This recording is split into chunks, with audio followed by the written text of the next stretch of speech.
मल्हार सरकार ने निभाया अपने गुरु होने का फर्ज। अब बारी देवी अहिल्या की। नमस्कार दोस्तों, स्वागत है आपका आपके अपने चैनल हंग्री स्पिरिट्स में। हंग्री स्पिरिट्स देख रहे सारे दर्शकों का मैं अंजू शर्मा दिल से स्वागत करती हूँ। तो मल्हार सरकार जिन्होंने बचपन से लेके अब तक देवी अहिल्या को सही मार्ग दिखाया है और देवी अहिल्या के हर कार्य को सराहा है। उनको यही लगता था कि ये मेरा ही स्वरूप है। जो चीजें खंडेराव नहीं करते थे वो देवी अहिल्या करती थी। तब से एक गुरु शिष्य का रिश्ता इनमें बनता गया। अब जब देवी अहिल्या के कदम डगमगा रहे हैं, अब एक कुप्रथा को वो मान के चल रही है, तो मल्हार सरकार कैसे मान ले। यहां पे काफी लोगों के हमने रिएक्शन देखे इस सीरियल के जरिए ही कि उनको लगता है कि जो मल्हार सरकार है वो एक बाबा के तौर पे देवी अहिल्या को रोक रहे हैं, मगर नहीं दोस्तों। यहां पे देवी अहिल्या की समाज के लिए क्या वैल्यू है ये समझ के वो रोक रहे हैं।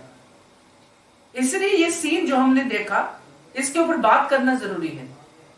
चलिए चर्चा करते हैं। पहले वही निवेदन, जिन्होंने अभी तक चैनल को सब्सक्राइब नहीं किया है कृपया कर लीजिए। साथ में दोस्तों बेल आइकॉन दबाइएगा ताकि आपको हमारे वीडियोस के नोटिफिकेशन मिलते रहे।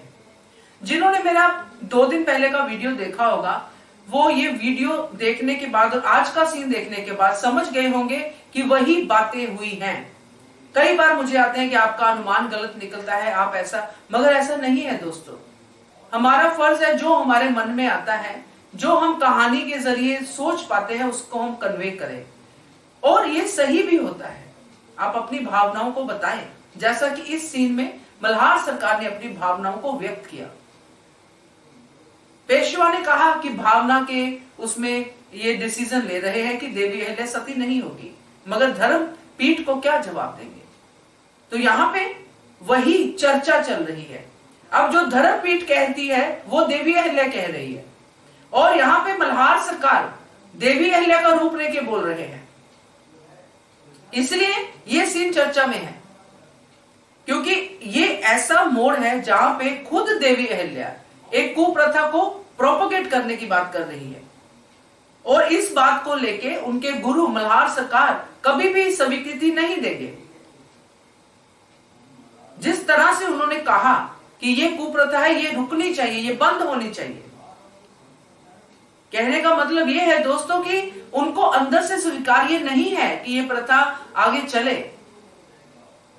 इसलिए देवी अहिल्या इसको स्टॉप कर सकती है, क्योंकि उसमें वो दम है और कोई नारी नहीं कर पा रही है। इसलिए देवी अहिल्या को वो चाहते हैं सती ना हो, ताकि वो सती ना हो के ये एग्जाम्पल सेट कर पाए कि सती ना होना भी एक बहुत बड़ा काम है। उस प्रथा के खिलाफ खड़े होना भी एक बहुत बड़ा काम है। जो भी उन्होंने उस सीन में कहा वो हम पहले भी चर्चा कर चुके हैं, इस सीन से पहले ही चर्चा कर चुके हैं। तो जिस तरह से मल्हार सरकार देवी अहिल्या की एक एक बात को कहते हैं, जिस प्रकार वो कहते हैं कि तुम अब आई हो सबकी, और बेटा तक कह देते कि मेरा तुम दूसरा बेटा हो, ये बहुत बड़ी बातें होती है दोस्तों उस समय के हिसाब से। एक बेटा खो चुका हूं, दूसरा अपने सामने खोता हुआ नहीं देख सकता। हाथ जोड़ते हैं दोनों पति पत्नी। यहाँ पे गौतमा का बहुत बड़ा रोल है दोस्तों। मल्हार सरकार तो शुरू से ही आजाद ख्यालात के रहे हैं, मगर यहां गौतमा ने बहुत अच्छा रोल निभाया है, क्योंकि वो भी नहीं चाहती, चाहे प्रथा को गौतमा शुरू से परंपराओं को मानती आई है और देवी अहिल्या के खिलाफ भी खड़ी होती आई है, मगर यहां पे उसने भी कहा कि ये प्रथा नहीं होनी चाहिए, ये कुप्रथा है, तो इसको मानना जरूरी नहीं है। तो देवी अहिल्या को जिस तरह मल्हार सरकार ने एक एक बात को याद दिला दिला के, एक एक उस कार्य को याद दिला के कि जो देवी अहिल्या ने अपने जीवन में किया है और आगे उसकी क्या वैल्यू है देवी अहिल्या की, समाज उनकी तरफ किस नजर से देखता है, समाज की कितनी भलाई कर सकती हैं, तो एक ऐसी देवी को ऐसे ही चले जाना चाहिए। सिर्फ एक पत्नी का जो बोल रही है उसी के ऊपर चल के, तो जो मैंने भी कहा था, मल्हार सरकार ने भी कहा इस सीन में कि पत्नी तो तुम तब भी थी जब इतनी सारी प्रथाओं के खिलाफ खड़ी हुई, खंडेराव के खिलाफ खड़ी हो गई, तब भी पत्नी थी। तो अब क्यों पत्नी का ये कर रही हो? वही सही कहा उन्होंने सहूलियत के हिसाब से, क्योंकि अब भावनाएं इतनी ज्यादा आगे आ चुकी हैं, पति का वियोग सहन नहीं हो सकता है, नहीं हो रहा है, तो अब तुम मरना पसंद कर रही हो क्योंकि वियोग नहीं सह पा रही हो, इसलिए इस प्रथा के खिलाफ नहीं बोल रही हो, जबकि इस प्रथा के खिलाफ बोलना चाहिए।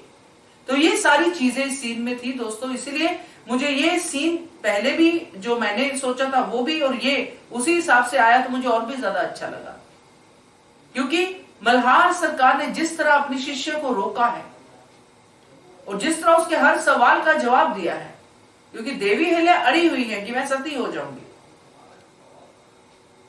और ऐसा नहीं कि उन्होंने पार्वती को नहीं रोका, पार्वती को भी रोका जाके, मगर पार्वती एक अलग टेंजेंट में है, पार्वती का दर्जा अलग है समाज के हिसाब से।